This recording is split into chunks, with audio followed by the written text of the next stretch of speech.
యుగయుగాలుగా భారతదేశాన్ని పాలించిన రాజ్యాలలో మహిళలు సుపరిపాలన అందించి చరిత్రకు ఎక్కిన విషయం అందరికీ తెలిసిందే.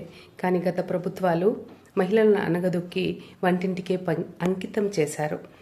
కానీ నరేంద్ర మోదీ గారు కారణజన్ములు కాబట్టి అసాధ్యం అనుకున్న దశాబ్దాల కలను సుసాధ్యము చేసిన ఘనత నరేంద్ర మోడీ గారిదే.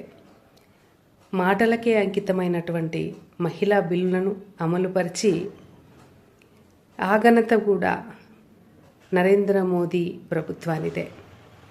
నారీ శక్తి పేరు మీద 33% రిజర్వేషన్ని అమలుపరిచి చట్టసభల్లో సగర్వంగా కాలిడబోతున్న నారీ శక్తి ఇది కదా నవభారత విజయం, భారత మాత విజయం.